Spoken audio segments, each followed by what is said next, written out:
What's going on, everybody? It's your boy, the Uncrowned Otaku. Latest chapter of Hajime no Ippo came out, and for one of the very few times in my life, I'm actually glad I was wrong. I thought Wally and his coach gave up on the fight. His attitude said, I'm not going to win this. Let's just see how far I can go. But in the fight, we see Wally. He's thinking about Ippo. He's thinking about Sendo, which I still think is terrible to do. You're in a fight with the world champion, one of the most dominant boxers alive, if not the most dominant boxer to ever live. And you're thinking about other fellow boxers. But he's thinking about them in the sense of, this match is so fun. I hope you're watching and taking notes. And then he says, because I'm going to win. He still has the determination and the belief that he can beat Ricardo. After the slaughter fest that he just took, he still thinks, yeah, I got the tools. I can handle Ricardo. I've weathered the storm. I know what he can throw at me. I know that I can take it. No, I'm about to punish him. And at the end of this chapter, we see a duel exchange. Well, it's kind of at the end. I don't think it's the very end, but it's like at the tail end. They both hit each other with what I believe it was hooks, but we see his coach. Was his coach named Miguel, or was that the other one? We see his coach say Wally twisted his neck to mitigate the damage. Meanwhile, Ricardo stumbled. This is one of the few times we've seen Ricardo take damage and really buckle. Which makes sense, because this is what Ricardo wanted. Ricardo needed to be tempered. He needed to see how strong he was, because he's been such a dominant champ. And check this out. This is going to sound crazy.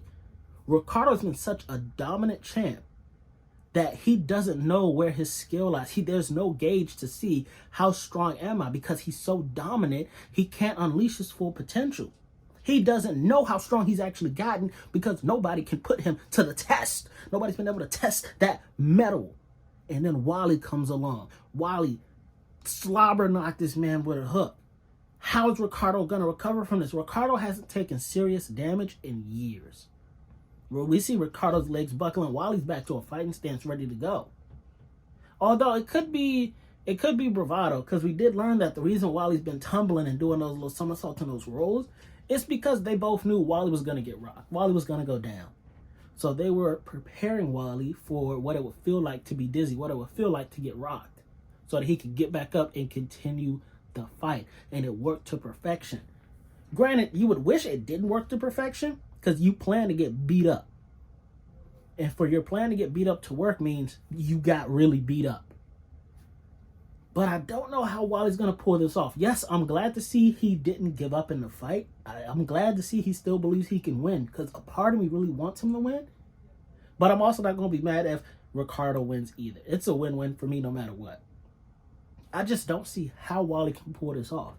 Even Ricardo, when Wally got back up after the stumble, Ricardo was stomping in the middle. I was like, nah, you coming to me, dog. We're gonna bang. We're gonna bang this one out, you feel me? I can't picture a world where Wally recovers enough to beat Ricardo. Ricardo's jabs are landing pretty consistent. And once Ricardo adjusts to Wally's counterattacks like that, that's all she wrote. If Wally goes down one more time, I don't think he'll be able to recover. I don't know if the ref will allow him to recover if he goes down one more time. Which means if Wally loses this fight, it really will be on Sendo next. Sendo's the next one, which honestly is probably going to take 200 chapters to get to that fight. God, I don't want to wait that long.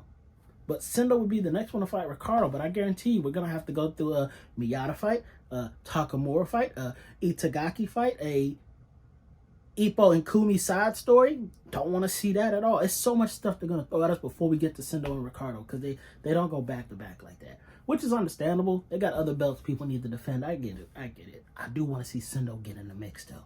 I love to see Ippo fight, Sendo fight, Takamura fight. I love power punchers. I know what I'm in for every time they get into the ring. But what did y'all think of the latest chapter? Comment down below. Don't forget to like, share, subscribe, do all that social media jazz. All of my socials in the description down below. Feel free to follow me everywhere. I don't think I put my TikTok down there, but it's Uncrowned Otaku over there as well, in case I didn't put it. Uncrowned Kingdom. I've been your boy, Uncrowned Otaku. Getsuga Flame. A Secret Fight Club Super Smash Brothers Arena happening Friday at, let's say, 6 p.m. Eastern Standard Time. Make sure you tune in for the live stream. The code will be in the description. Hope to see y'all there. Hey, Uncrowned Kingdom, y'all be easy. Peace, peace, peace, peace.